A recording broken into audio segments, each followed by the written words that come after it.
My name's Larry Steckel, and I'm an extension weed specialist with the University of Tennessee, and I'm here at the Milan No-Till Field Day, and just kind of giving an overview of what we're doing, or as far as the presentations here today. And the main thing we were looking at here today is managing the glyphosate-resistant weeds, Palmer pigweed, and mare's tail primarily. They're our primary weed species across most of the state of Tennessee, and indeed the mid-south from that perspective.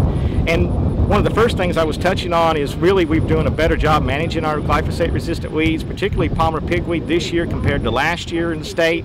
And there's a number of reasons for that. Number one is we've rotated more into corn, and Palmer pigweed's a lot easier to manage in corn than it is in soybeans, and that's been a real positive going forward. Number two, folks are being a little bit more aggressive going out and managing pigweeds in their soybeans and in their cotton. And they're doing that from a number of different ways. We are using more Liberty Link crops, and they've rotated to Liberty Link crops, particularly in cotton, but also in soybeans, particularly some of the fields that have more Palmer pigweed in them. And Liberty's doing a pretty good job if they're out there timely, basically 1 to 2 to maybe up to 5 inches. And oftentimes they'll have to come back with another application. But also just in Roundup Ready crops or conventional crops, folks are using multiple residual herbicides. Now, 2012 wasn't a real good year for residual herbicides getting them activated, but in a lot of cases we were at least getting one activated, and that gave us a little time to get out and get post-emergence applications of, say, Flexstar, Blazer, Cobra more timely than we did, say, back in 2011. So that's been a real positive as well. And then finally, folks are going out with chopping crews out there and cleaning up escapes, trying to keep some of these pigweeds that are slipping through from producing seed and being in trouble in next year's crop. And really, it's going to take all those tools going forward to manage these weeds. Using different herbicides, different herbicide technologies, sequential applications, crop rotation, and then just cleaning up fields afterwards, whether it's with a hooded sprayer or with going out with some chopping crews and doing some supplemental chopping. And we're also talking a little bit about some of the newer technologies that are coming in the future.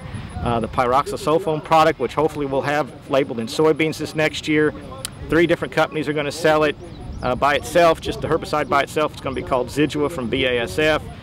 Valent will offer it as a premix with Valor and call it Fierce, and FMC will offer it as a premix with the Cadet and call it Anthem. And it's a good small-seeded broadleaf residual compound, very similar to Dual, and it's going to be another good tool to have in the toolbox.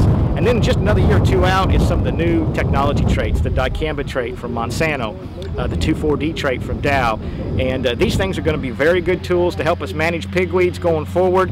And really, when they get here, we're going to be better off managing those weeds with them than we are currently today, because especially in Roundup Ready system, any pigweed 3 to 4 inches tall, we're struggling to try and control. But with these new technologies, whether it's 2,4-D or dicamba, we'll be able to manage those much easier.